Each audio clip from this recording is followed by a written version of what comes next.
कृताणं नमो सिद्धाणं नमो आयर्याणं नमो वज्रायाणं नमो लोये सर्वसाहुणं।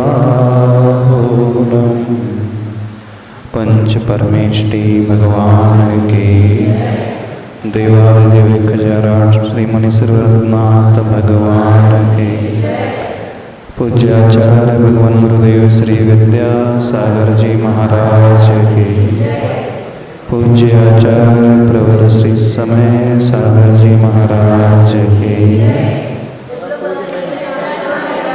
वीर सागर जी महाराज की जय। पूज्य निर्यापक मुनि श्री वीर सागर जी महाराज की जय। पूज्य मुनि संघ की जय। प्रसंग अनित्य भावना का चल रहा है। किसी भी परिस्थिति को समझने के लिए कई दृष्टिकोण होते हैं।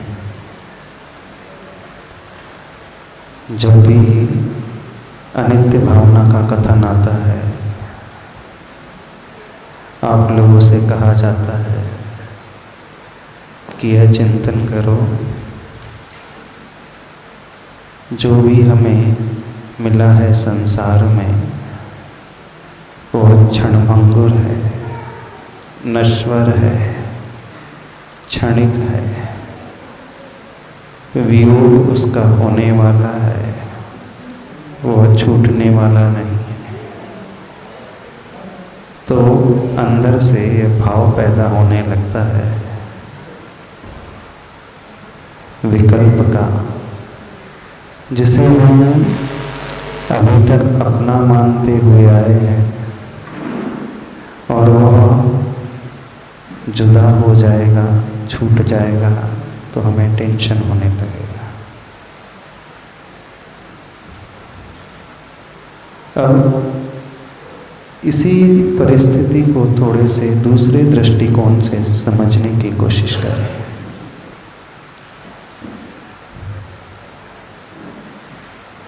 अनित्य का प्रतिपक्ष नित्य होता है। यदि हम आपसे कहें जो आपने पाया है, जो भी आपको मिला है, वो हमेशा आपके साथ रहेगा, वो कभी आपसे दूर नहीं हो पाएगा, तो कैसा लगेगा? बताइए, अच्छा लगेगा? क्यों नहीं? हमसे कभी कुछ छूट ही नहीं सकता, हमसे कभी कुछ अलग हो ही नहीं सकता, हमसे कोई भी व्यक्ति कभी दूर जा नहीं सकता। अब नित्य भावना का चिंतन करना शुरू कर दो। एक बहुत अच्छा प्रिंसिपल है जैन धर्म का। जब द्रव्य के लक्षण की बात आती है, द्रव्य कैसा होता है, तो वहाँ कहा है उत्पाद व्यय द्रव्य युक्तम सत सद्रव्य लक्षणम। अर्थात दुनिया में जितने भी जीव हैं, जितने भी व्यक्ति हैं, जितनी भी आत्माएं हैं, जितने भी द्रव्य हैं, हर व्यक्ति के भीतर हमेशा ये तीनों चीज़ें घटित होते रहती हैं। कुछ उसके भीतर हमेशा उत्पन्न होते रहता है और कुछ ऐसा है जो हमेशा नष्ट होते रहता है। लेकिन उत्पन्न और नष्ट होने के बीच की एक कड़ी है, वो ध्रुवता को लिए हुए है, द्रव्य को लिए हुए, वह जोड़ करके चलने वाली है। और जो द्रव्य होता है वो हमेशा रहता है, नित्य रहता है, उसका कभी मरण नहीं होता। यदि हम यह दृष्टि अपने भीतर लेकर के आ जाए कि हम कभी संसार से दूर हो ही नहीं सकते, हम कभी मर ही नहीं सकते, अथवा जिसे हम चाहते हैं वो कभी मरेगा नहीं। तो कैसा लगेगा? आप किसे चाहते हो? चलो बताओ, बी वेरी प्रैक्टिकल। हाँ, आप अपने संसार में, अपनी दुनिया में किसे चाहते हो? सबसे ज़्यादा आसक्ति किससे है आपकी? बेटी से कि बेटे से? नहीं नहीं, अभी शरीर को अपन थोड़ा सा गौण करें। सबसे ज़्यादा राग, सबसे ज़्यादा अटैचमेंट किससे है? बेटी से, बेटे से, हस्बैंड से, माता से, पिता से? किससे है? होगा, ऐसा तो है ही नहीं कि आप संसार में रह रहे हो और किसी से आपका जुड़ाव ना हो। होगा ना, सबका जुड़ाव है। ऐसा कोई व्यक्ति है जो कहता है कि मेरा किसी से कोई जुड़ाव नहीं? कौन है ऐसा व्यक्ति यहाँ बैठा हुआ? किसी से भी आत्मीयता नहीं संसार में, किसी से कोई अटैचमेंट नहीं, कोई राग नहीं। तो हम देखना चाहते हैं ऐसे व्यक्ति को। हाँ है, ऐसे भी बहुत सारे लोग होते हैं जिन्हें किसी से कोई राग नहीं होता। जिन्हें किसी से कोई राग नहीं होता वो भगवान बन जाते हैं, वो वीतरागी हो जाते हैं, वो वैरागी हो जाते हैं, उन्हें किसी से कोई राग नहीं होता। अब हर इंसान का किसी न किसी से राग तो है। तो जिसे आप बहुत अधिक चाहते हो, बहुत अधिक राग है, और हम कह रहे हैं वो व्यक्ति कभी नहीं मरेगा, तब कैसा लगेगा? नहीं मरेगा, हम कह रहे हैं। शास्त्र ये कहते हैं, भगवान ये कह रहे हैं, कोई व्यक्ति कभी नहीं मर सकता। इवन साइंस भी ये कहता है, energy can not be created nor it can be destroyed. Energy और substance can not be created nor it can be destroyed. It's just transform from one stage to another stage. वह द्रव्य, वह ऊर्जा न तो वो पैदा होती है और ना ही वह समाप्त होती है। जो एनर्जी होती है, इलेक्ट्रिक एनर्जी आपकी काइनेटिक एनर्जी में कन्वर्ट हो जाती है, फिर वो मैकेनिकल एनर्जी में कन्वर्ट हो जाती है, फिर वो और दूसरी एनर्जी में कन्वर्ट हो जाती है। यही होता है। ऊर्जा का परिवर्तन एक ऊर्जा से दूसरी ऊर्जा में होता रहता है। तो ऊर्जा को तो हम पैदा कर ही नहीं सकते विज्ञान के अनुसार, और सब्सटेंस, उस द्रव्य को भी हम पैदा नहीं कर सकते जो संसार में है ही नहीं, जिसका एग्जिस्टेंस ही नहीं है, उसे हम कभी पैदा नहीं कर सकते। और जिसका एग्जिस्टेंस है उसे हम कभी समाप्त भी नहीं कर सकते। जिसका अस्तित्व भी नहीं है उसे भगवान भी नहीं पैदा कर सकते, नहीं कर सकते। और जिसका अस्तित्व होता है उसे संसार की कोई शक्ति समाप्त नहीं कर सकती। आपका अस्तित्व है कि नहीं है? अस्तित्व है ना, एग्जिस्टेंस है। जिसे आप चाहते हैं, आपकी अपनी बेटी, बेटी को चाहते हैं, बेटे को, दोनों को बराबर। हाँ, जिनके बेटे बेटी हैं अथवा जिनके बेटे हैं, दोनों को बराबर है। कि बीच में एक व्यक्ति और आ जाता, पति भी आ जाएगा, तीनों को बराबर। और चार हो तो फैमिली मेंबर, तो चार को बराबर। शायद तीनों चारों को बराबर तो नहीं चाहते आप, कड़वा सत्य है ना,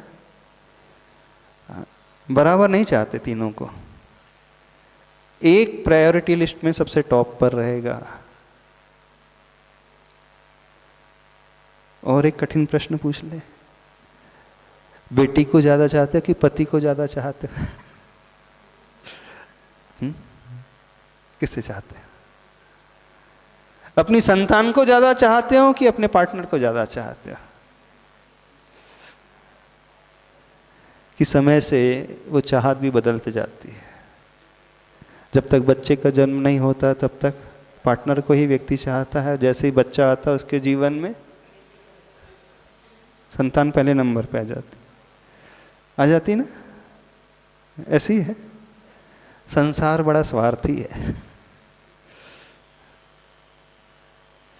आप जिसके लिए जान छिड़कते थे, मरने के लिए तैयार हो जाते थे, अब वो साइडलाइन हो जाता है, समय से हो जाता है।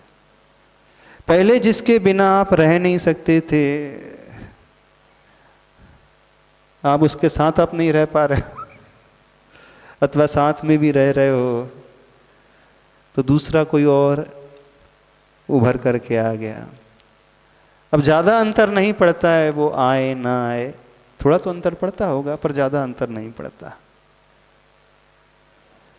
चाहत भी समय से बदलती है, बदलती है कि पंडित जी बदलती है। राग भी समय से बदलता है। पहले पति का राग था, पत्नी का था, अब संतान का राग हो गया। तो आपकी लाइफ में कोई एक ऐसा होगा जिसे आप बहुत चाहते हो। अब जिसे आप चाहते हो उसका एग्जिस्टेंस तो है कि नहीं है? एग्जिस्टेंस होगा तभी तो चाह रहे हो। आप उसे देख पा रहे हो, उससे बात कर पा रहे हो, उसे पहचानते हो, पहचानते हो, तो इसका अर्थ है उसका अस्तित्व है। अब प्रिंसिपल क्या है, सिद्धांत क्या है? जिसका अस्तित्व रहता है, जो सत रूप होता है वो कभी असत रूप नहीं हो सकता। जो एंटिटी एग्जिस्ट करती है वो एंटिटी इस दुनिया से कभी समाप्त नहीं हो सकती। वो सब्सटेंस भी, वो द्रव्य भी कभी समाप्त नहीं हो सकता। हो सकता है? बताओ तो सही, हो सकता है कि नहीं हो सकता? क्या आपका विश्वास बोलता है? क्योंकि इसी विश्वास पर सब कुछ टिका हुआ है, इसी श्रद्धा पर सब कुछ टिका हुआ है।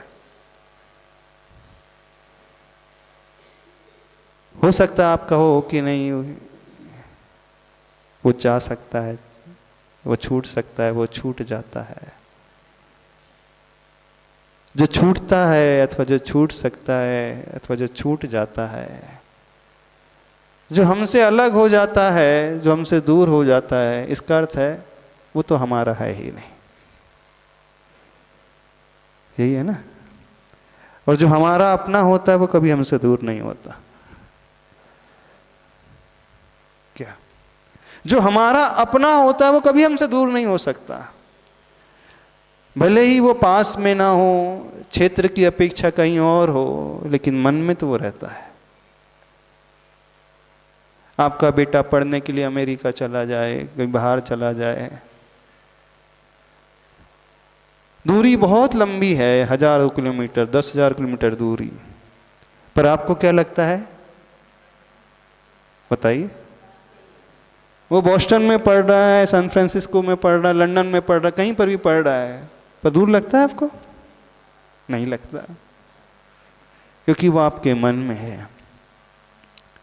तो क्षेत्र की अपेक्षा भले ही दूरी हो जाए, लेकिन मन से तो दूरी नहीं होती। ऐसे ही है? कैसा है? समझो, इस सिद्धांत को समझने की कोशिश कर रहा हूं। सिद्धांत ये है कि संसार में जो है, जिसका अस्तित्व है, वो कभी मर नहीं सकता, और जो नहीं है वो कभी पैदा भी नहीं हो सकता। ये सिद्धांत है। जब वो मर ही नहीं सकता है, जब वो हमसे दूर हो ही नहीं सकता है, तो फिर विकल्प किस बात का? किस बात का विकल्प होता है?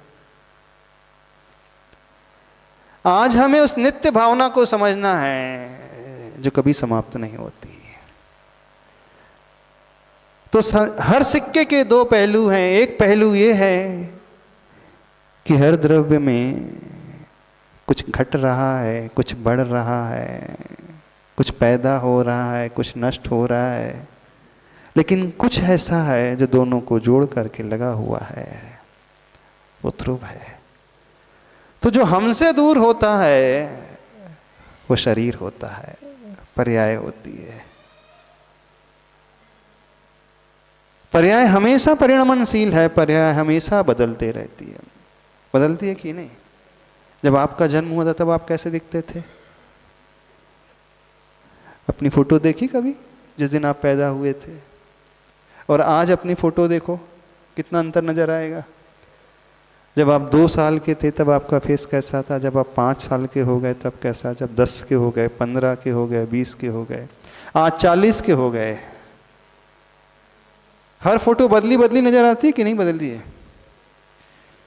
हर स्टेज बदल रही है। स्टेज बदलते हुए भी आप क्या कहते हैं? ये मैं ही हूं, कि वो कोई और था जो 2 साल का था।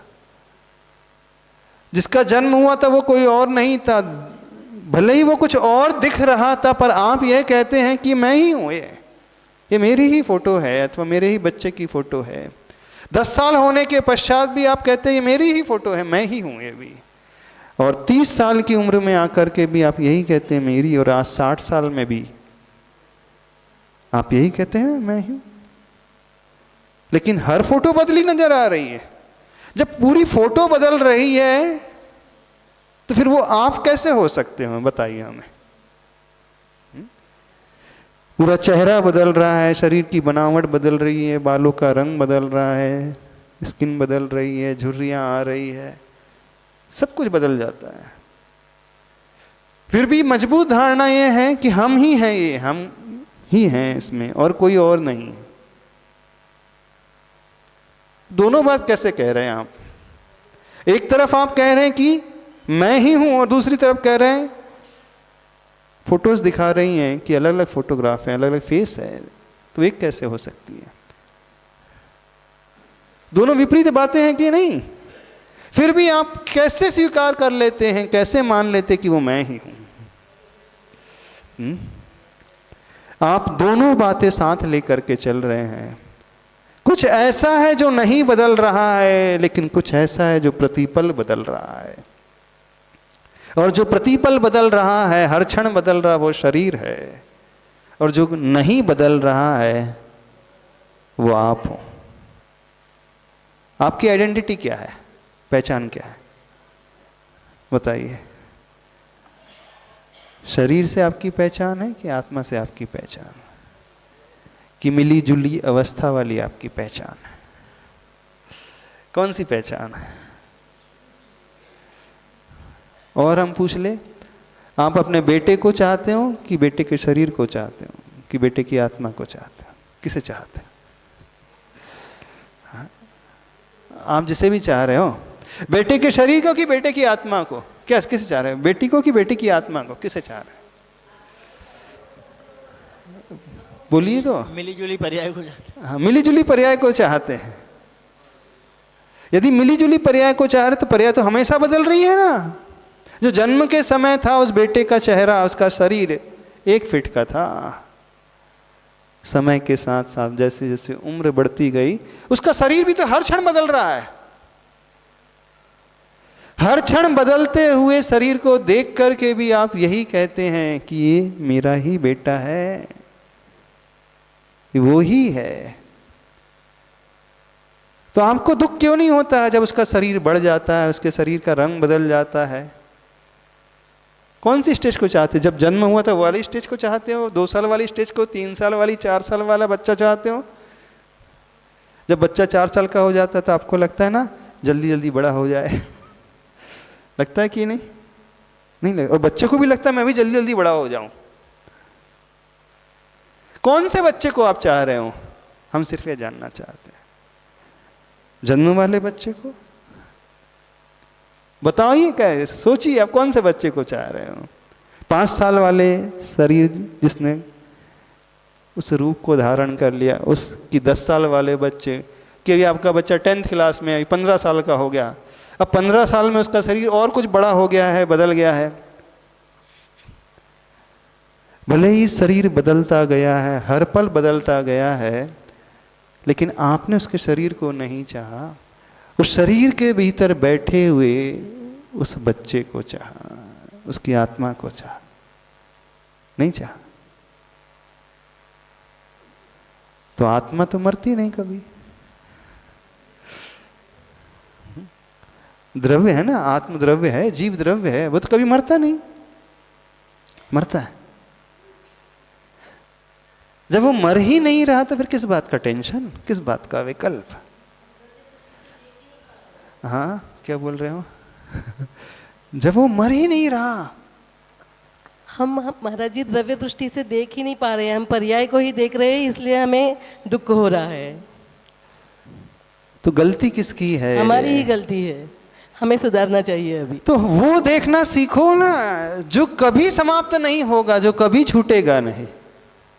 हमें विकल्प तभी होता है जब हमसे वस्तु छूटती है। देखो सीधा सा नियम है, जो हमने जोड़ करके रखा है जब वो छूटती है तो टेंशन होता है, अथवा ये भय पैदा होने लगता है अभी तो छूट ना जाए, तभी टेंशन होता है ना। लेकिन जिस दिन ये धारणा मजबूत बन जाएगी कि वो कभी छूटेगा ही नहीं, वो कभी मरेगा ही नहीं, वो कल भी था, वो आज भी है, आगे भी और वो कल भी रहेगा। एक बहुत अच्छी कहानी सुन, बड़ी अच्छी कथा आती है प्रथमान्युग ग्रंथ में, और रियल घटना है, समझना। शास्त्रों में आई है, कपल था और वो जो व्यक्ति था सुनार था, और उस राज्य में रहने वाला सबसे योग्य सुनार।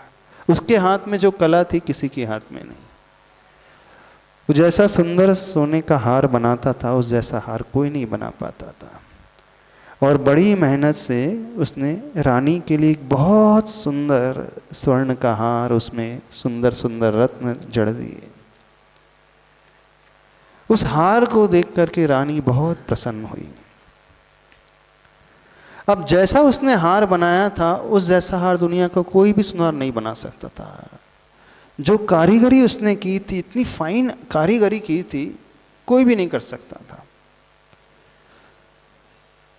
कुछ समय के पश्चात एक बड़ी अजीब घटना घटती है। वो सुनार यंग अवस्था में ही मरण को प्राप्त हो जाता है।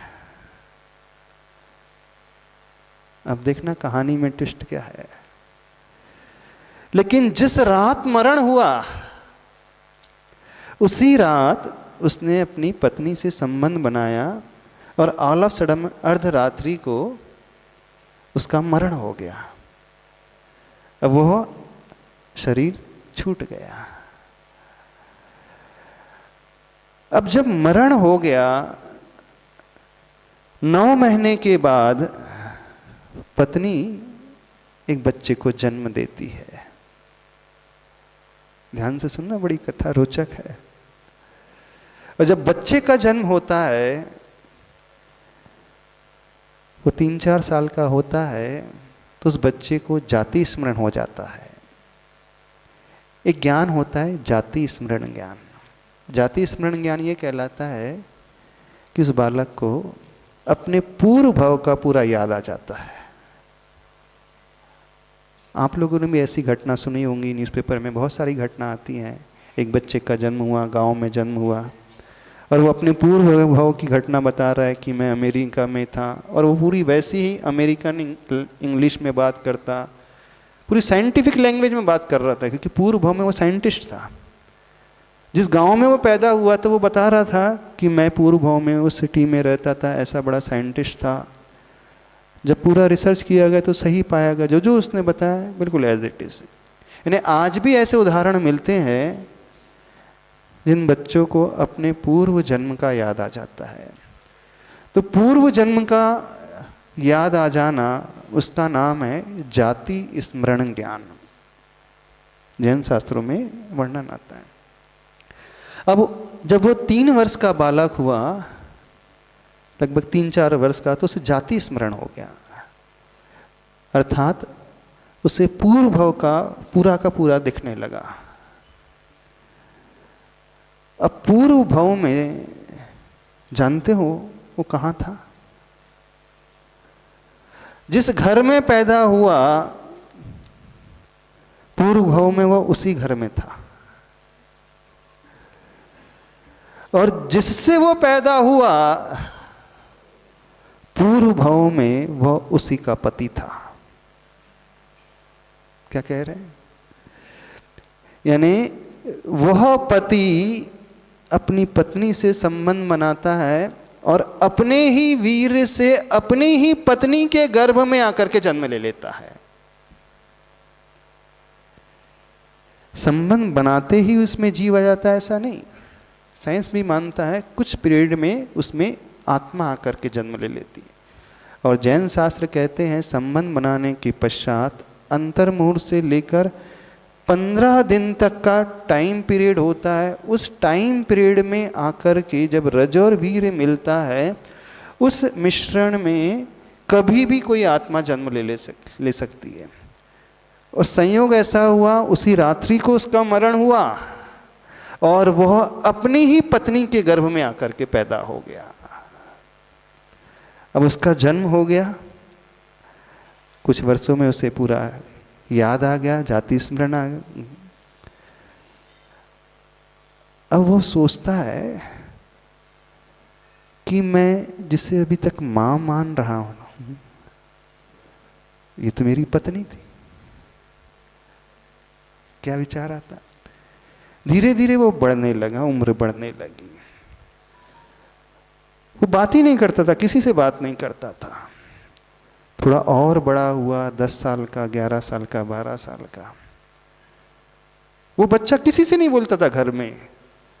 उसे बड़ा संकोच होता था, मैं इसे मां कहूं या पत्नी कहूं? आप बताएं क्या कहना चाहिए उसे? चलो आपसे पूछ रहे हैं, क्या कहना चाहिए उसे? मां। पर उसे तो पत्नी दिख रही है और वो अपनी ही पत्नी के गर्भ में पैदा हुआ है। बड़ी इंटरेस्टिंग कथा है। जब वो 10-12 साल का हो जाता है, जो हार उसने बनाया था रानी का, वो हार जो है रानी का टूट जाता है। अब रानी का हार सोने का टूट जाता है तो रानी राजा से कहकर के उस हार को सुधरवाने के लिए सुनार के पास भेजती है। लेकिन कोई भी सुनार उस हार को सही नहीं कर पाया। घूमते घूमते इसी के घर में वो हार आता है और वो 12 साल का बच्चा जो है उस हार को पूरा बना देता है और रानी के पास पहुंचा देता है।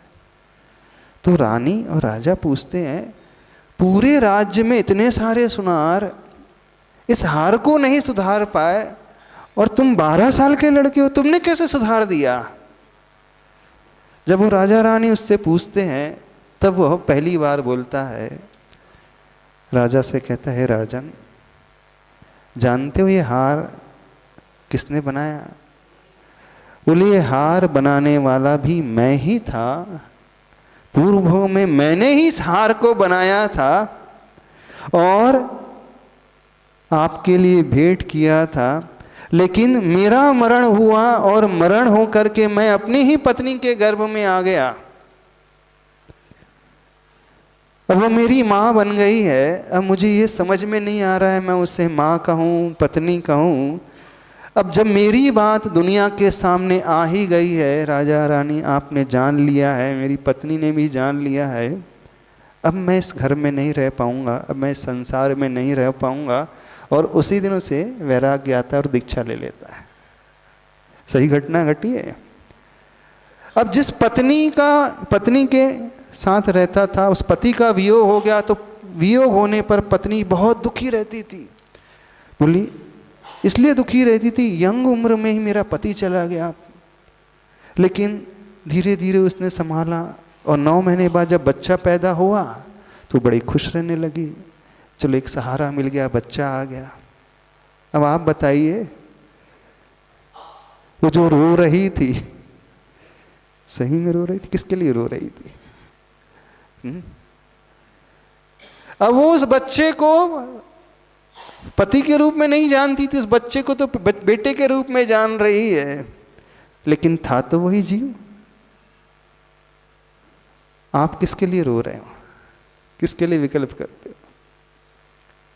सत्य घटना है ये, शास्त्र में आई है घटना और घटी हुई घटना है। कहने का अभिप्राय, आप जिसे लेकर के इतना विकल्प करते हो वो तो मरता ही नहीं है। उसका पति मरा कहाँ था? अच्छा आप बताओ, उसका पति मर गया था? हाँ, पति मर गया था? कहाँ मरा था? वो तो उसी के घर में आके पैदा हो गया था, पैदा हो गया था। अब वो शोक करे कि खुशियां मनाए? हाँ, जब जब वो पति को याद करती तो शोक करती, बेटे को देखती तो खुशियां मनाने लगती, जबकि जीव एक ही है। तो आप जिसके लिए शोक करते हो अथवा खुशियां मनाते हो, क्या है? किसके लिए विकल्प, किसके लिए रोना धोना, किसके लिए ज्यादा फूलना? जो आत्मा है वो आत्मा कभी नहीं मरती, और उसकी आत्मा भी नहीं मरी। वह आत्मा तो पहले दूसरी पर्याय में थी, दूसरे शरीर में थी, वह शरीर छूटा तो उसे नया शरीर मिल गया। नया शरीर मिलने के बाद खुश होना चाहिए कि दुखी होना चाहिए? नहीं, पूछ रहे हैं। जैसे आपने कार खरीदी, पूरी डैमेज हो गई है, और एक्सचेंज ऑफर में जाकर के आप नई कार लेकर के आते हो शोरूम से, कितने लोगों को बहुत दुख होता है। 10 साल जिस कार ने साथ निभाया, 10 साल क्यों, 15 साल ही ले लेते। 15 साल जिस कार ने साथ निभाया, वो कार ब्रेक को छोड़कर सब लगता है, हॉर्न को छोड़कर सब बजता है, ऐसी स्थिति थी। जिसके अस्थि पंजर एक एक ढीले हो चुके हैं। कितने लोग ऐसे हैं जब एक्सचेंज ऑफर में उस कार को बदल करके नई ला लेते हैं, उन्हें बड़ी पीड़ा होती है। कार के वियोग में दुख होता है? जैसे किसे दुख होता है? दुख तो किसी को नहीं होता है, बल्कि हर व्यक्ति खुशियों से भर जाता है। बोले क्यों? नई कार आ गई। तो गाड़ी ही बदल रही है, शरीर ही बदल रहा है, आत्मा तो वही है। जो शरीर वृद्ध हो चुका है, बीमार हो चुका है, पैरालिसिस जिसमें हो चुका है, हार्ट अटैक की समस्या आ रही है, माइग्रेन की समस्या आ रही है, और स्पाइंडोलाइसिस है, और कौन कौन सी बीपी है, शुगर है, जमाने भर की ढेर सारी बीमारियां हैं। अब क्या है? एक्सचेंज ऑफर में नया मिलने वाला है। तो खुशी होना चाहिए कि दुखी होना चाहिए व्यक्ति को? नया मिले तो खुश होना चाहिए ना। फ्रेश, बढ़िया, न्यू ब्रांड, नई क्वालिटी, नया शरीर, सुंदर शरीर, एनर्जेटिक रहेगा। क्या होना चाहिए बताइए आप लोग? जब ये शरीर छूटे तो हमें आंसू बहाना चाहिए कि नए शरीर मिलने वाला, उसे सोच करके आनंद से भरना चाहिए। अब जिसका ये गहरा विश्वास हो जाएगा कि एनर्जी और substance can not be created nor it can be destroyed, यह जीव, यह आत्मा न कभी मर सकती है, न कभी पैदा हो सकती है। ये आत्मा तो चूल्हा बदलती है, शरीर बदलती है। नई शर्ट, नई साड़ी पहनने पर, पुरानी साड़ी छोड़ने पर कितने लोग आंसू बहाते हैं? कितनी महिलाएं आंसू बहाती हैं? जो साड़ी एकदम छिन्न छिन्न हो चुकी, भिन्न भिन्न हो चुकी है, छिद्र हो चुके हैं, एकदम गंदी हो चुकी है, एक्सचेंज ऑफर में नई साड़ी आ गई है, खुशी होना चाहिए कि नहीं? तो जो साड़ी अथवा जो शरीर बीमार हो चुका है, दांत नहीं है, आंत नहीं है, आंत काम नहीं कर रही है, बाल नहीं है, कुछ नहीं बचा है, कुछ गाड़ियां ऐसी होती सर्विसिंग सेंटर में भी भेजो तो कोई फर्क नहीं पड़ता, वो भी मना करते सर्विसिंग सेंटर वाले भी, कुछ नहीं हो पाएगा, आप तो क्या करो, स्क्रैप के भाव में निकाल दो। स्क्रैप के भाव में निकलती है कि नहीं? तो अब जो शरीर ऐसा हो चुका है, स्क्रैप के लायक हो चुका है, तो उसे देख करके विकल्प होना चाहिए। हाँ, क्यों धुर्रा परिवार, विकल्प होना चाहिए? नहीं होना चाहिए, खुशी होना चाहिए कि नहीं? पुराना जाएगा, नया आएगा।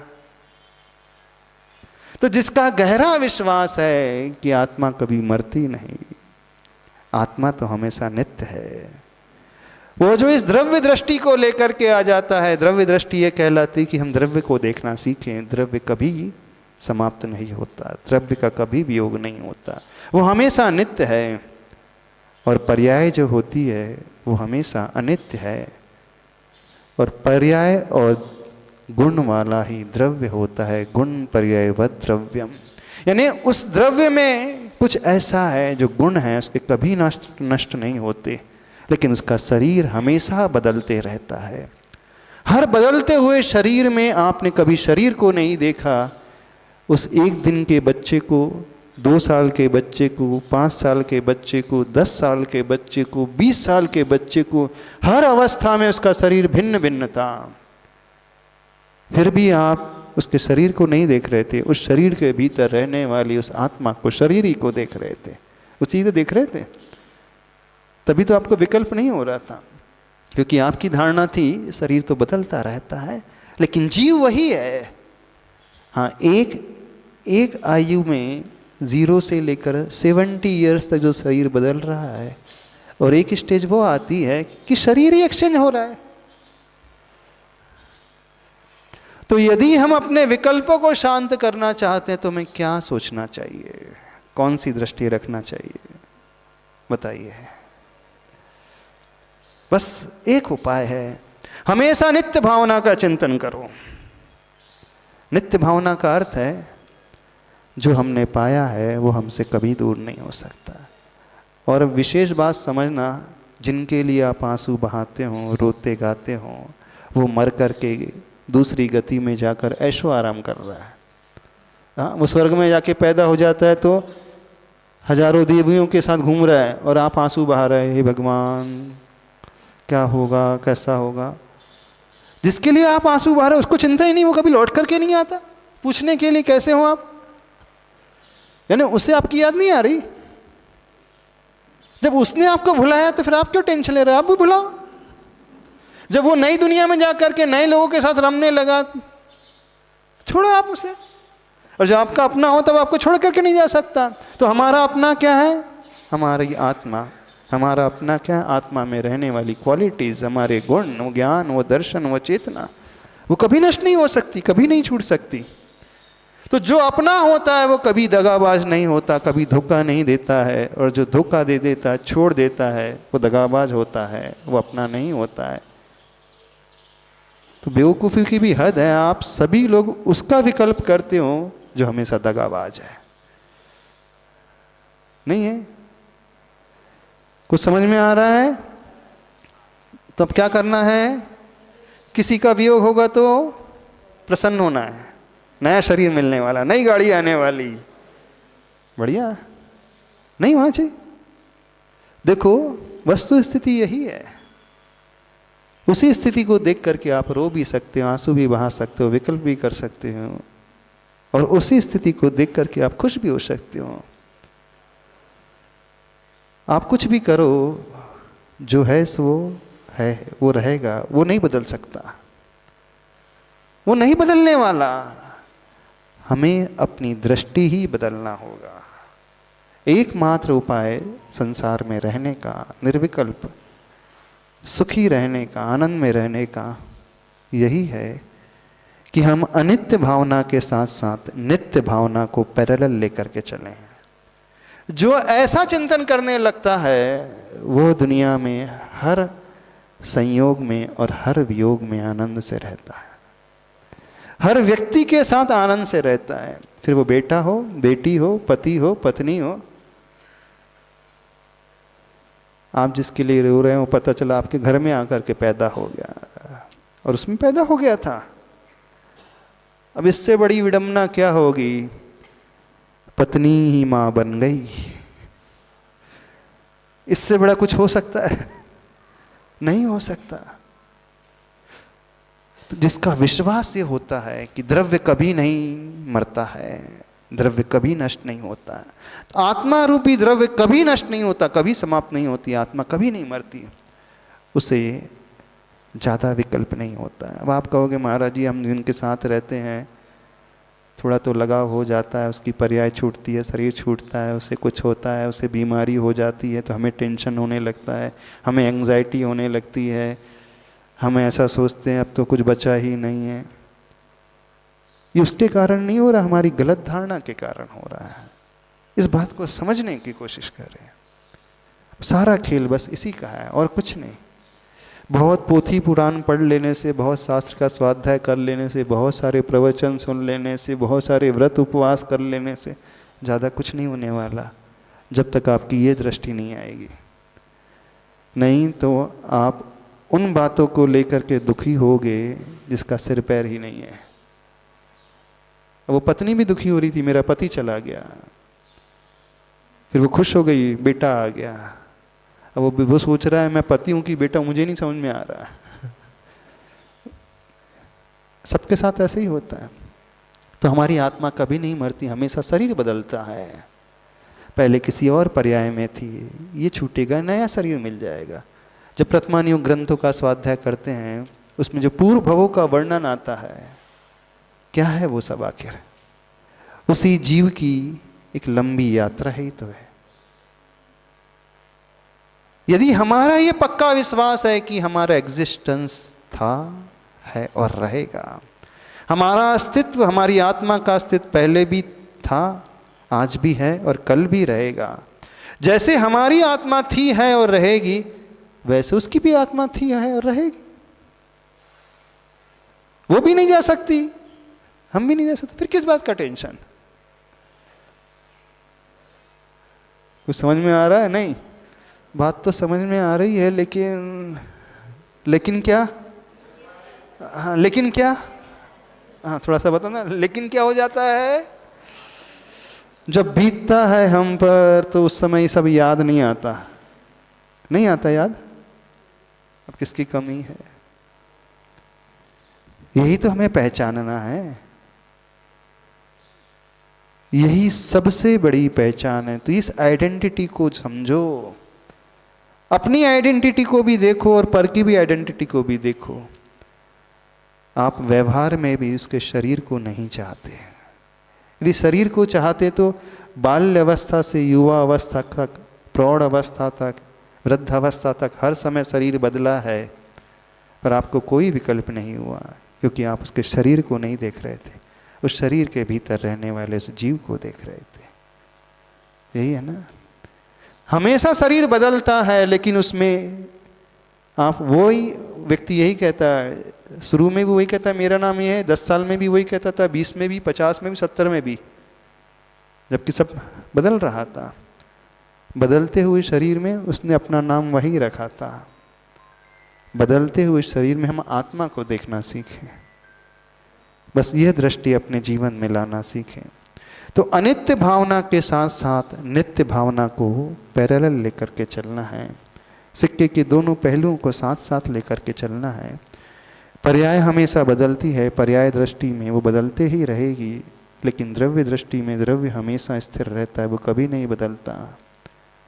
इसी को हमें समझना है। जो इसे समझ लेगा वो सुनार की भांति हो जाएगा। जिस पत्नी से वो इतना राग करता था, अब वो पत्नी को देखना भी पसंद नहीं कर रहा था। क्यों नहीं? शरीर तो वही था पत्नी का, नहीं था? सब कुछ वही था, लेकिन उसकी दृष्टि बदल गई। तो आप लोग भी अपनी दृष्टि बदल लो, बदल लोगे तो अब क्या होगा? कैसा रिस्पॉन्स रहेगा आपका जब किसी का वियोग होगा? तो बताइए, रोओगे या हंसोगे? बीमारी हो जाएगी तो रोओगे या सिर्फ देखोगे? शरीर का परिणामन है, हो रहा है। प्रैक्टिकल होना सीखो जीवन में, समझना सीखो। शास्त्र स्वाध्याय करने का यही एक लाभ है।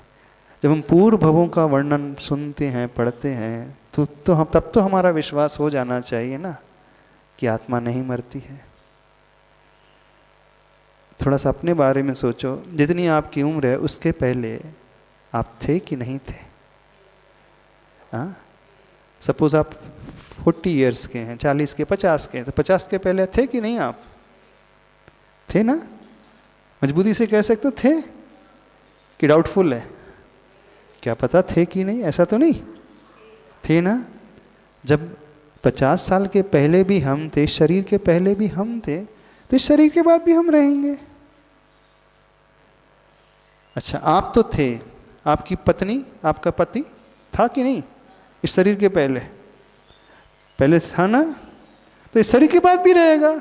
आपका बेटा, आपकी बेटी पहले थी कि नहीं? कि आपने उसे पैदा कर दिया, उसकी आत्मा को? आपने उसकी आत्मा को पैदा किया, आपके माध्यम से तो उसे शरीर मिला है। शरीर भी नहीं मिला है, एक रॉ मटेरियल मिला है, बाकी तो डेवलप वो अपने आप ही हुआ है। आपने उसे शरीर नहीं दिया एक प्रकार से, सिर्फ एक ऐसी अपॉर्चुनिटी दी है जिस अपॉर्चुनिटी को यूटिलाइज करके उसने अपना डेवलप कर लिया, अपना डेवलपमेंट किया है। यदि आप ही उसके शरीर को बढ़ाने वाले होते तो हर बच्चा जो गर्भ में आता है उसका अच्छा से जन्म हो जाना चाहिए, लेकिन कुछ बच्चे गर्भ में ही मर जाते हैं। आप सिर्फ उसे एक अपॉर्चुनिटी देते हैं उस जीव को बढ़ने के लिए, उससे ज़्यादा कुछ नहीं कर सकते आप। वो अपना पुण्य स्वयं लेकर के आता, अपना भाग्य स्वयं लेकर के आता है और स्वयं बढ़ता है। आपका संयोग सिर्फ इतना ही, इससे अधिक कुछ नहीं है। एक दिन वो चला जाएगा, वो अपना पुण्य लेकर के आया था, चला गया, आप भी चले जाओगे। तो हम सब की यात्रा कब से चल रही है? हम सब बिगनिंगलेस हैं, कोई इसकी शुरुआत नहीं है, कोई उसकी आदि नहीं है। तो जिसकी शुरुआत नहीं होती, आदि नहीं होता है, वो कहलाता है अनादि। हम सब की आत्मा कब तक रहेगी? 50, 100, 100, 200 साल, इस भव के बाद भी भव, तो इन्फिनिटी, अनंत तक रहेगी।